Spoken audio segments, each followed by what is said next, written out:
Hello សួស្តីបងប្អូនអរគ្នាថ្ងៃនេះគឺរឿងតនេបន្តិចគឺថ្ងៃនេះថ្ងៃច័ន្ទថ្ងៃទី1ដាច់ខែហើយបងប្អូនឆ្លងឆ្នាំជិតដល់ឆ្លងឆ្នាំឡើងអីជិតដាច់ឆ្នាំទៀតហើយដាច់ឆ្នាំចាស់ចូលឆ្នាំថ្មីដាច់តែឆ្នាំចាស់ចូលឆ្នាំថ្មីតែជីវិតគឺនៅតែដដែលអញ្ចឹងនៅតែដដែលអត់មានទៅណាទេឆ្នាំដើររហូតជីវិតដើរទៅមុខរហូត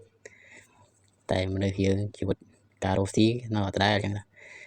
ឥឡូវបែរមកការងារយើងវិញហ្នឹងនេះគឺរឿងតនេបន្តិចអត់សូវជាមានភ្ញៀវអញ្ចឹងទៅរៀងស្ងាត់រាល់ឆ្នាំមកតែដាច់ខែចូលខែ12ហើយគឺលក់ដាច់មែនទេបងប្អូនតែខែនេះដឹងមិនស្ងាត់ដល់ស្ងាត់ចឹងហើយក៏តនេមិនមានអីធ្វើចឹងក៏មករើតកែងកន្លែងដែលបឺតផ្សែងហ្នឹងបងប្អូនកន្លែងដែលបឺតផ្សែងព្រោះកន្លែងខ្ញុំកន្លែងខាងជៀនខាងអីចឹងគឺវាឆាប់ឡើងខ្មៅមែនទេគឺវាឡើងខ្លាញ់ឡើងខ្មៅចឹងដល់ចឹងហើយទៅតែឡាក់ហេងកន្លែងដោះយកមកលាងតែយកមកលាងរាល់បើវាលក់ដាច់ខ្លាំងចឹងទៅផ្សែងច្រើនចឹងទៅគឺ2ខែឬក៏3ខែចឹងទៅបងប្អូនគឺដោះយកមកលាងម្ដងចឹងទៅណាមួយក៏ថ្ងៃនេះរឿងតនេដែរវាមិនសូវជាមានអីធ្វើចឹងទៅស្ងាត់ណាស់បងប្អូនគឺណែតាំងពីម្សិលមិញថ្ងៃណែសៅរ៍អាទិត្យថ្ងៃនេះថ្ងៃច័ន្ទថ្ងៃទី1ដាច់ខែចូលខែ12ហើយគឺស្ងាត់មែនទែនឆ្នាំនេះគឺស្ងាត់មិនដូចជាឆ្នាំមុនទេឆ្នាំមុនលក់ដាច់មែនទែនអូថាដាច់ខែចាប់ដើមជិតដល់ឆ្លងឆ្នាំចូលខែ12នេះហើយគឺភ្ញៀវច្រើនមែនទែនលក់ដាច់ល្អពេលខ្លះចឹងទៅព្រឹកឡើងត្រៀមណែរបស់របរមិនទាន់ទេគឺភ្ញៀវចាប់ដើមចូលហើយចងតុកចងអីពេញណែហាងអស់ចឹងទៅប៉ុន្តែឆ្នាំនេះដឹងមិនស្ងាត់គឺវាមានបញ្ហាទឹកលិចទឹកអីចឹងទៅផងគឺស្ងាត់មែនទែនហើយចូលខែនេះខែរឿងត្រជាក់ខ្លាំងផងប្រហែលជាភ្ញៀវនេះមិនសូវចង់ដើរចង់ចេញពីផ្ទះមកទៅវាត្រជាក់ខ្លាំងពេកចឹងហើយចឹងទៅស្ងាត់ឆ្នាំនេះស្ងាត់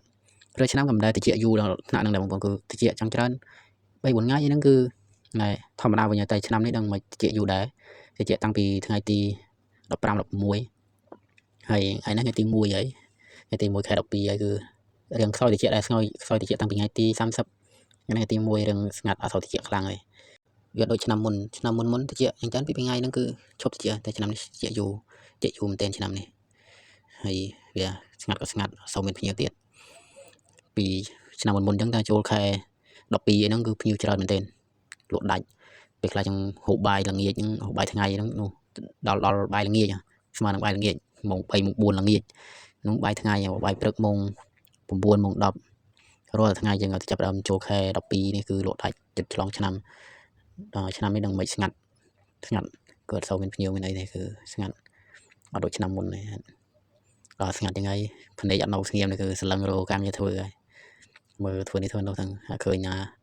ណែតកែងស្នាញ់ណែខ្លែងណែបឺតផ្សែងនេះរឿងខ្លាំងល្អក៏ដោះយកមកលាងទៅណាមួយវាមិនចេះនៅតនេនៅអីបងប្អូនគឺតាអង្គុយយូរទៅខ្ជិលគាត់ជាមនុស្សគេហៅរោគខ្ជិលអញ្ចឹងហើយគឺអត់ចង់ត្រឡប់ខ្លួនឲ្យខ្ជិលទេគឺលពឹសដៃលពឹសជើងនេះឃើញនេះឃើញនោះទៅមុខទៅមាត់ទៅភ្នែកអញ្ចឹងទៅក៏ចេះតែធ្វើទៅតែអង្គុយយូរហ្នឹងវាខ្ជិលឬក៏រោគខ្ជិលហ្នឹងអញ្ចឹងហើយចាស់ស្លឹងរកការងារធ្វើទៅឲ្យតែកុំឲ្យនៅស្ងៀមពេក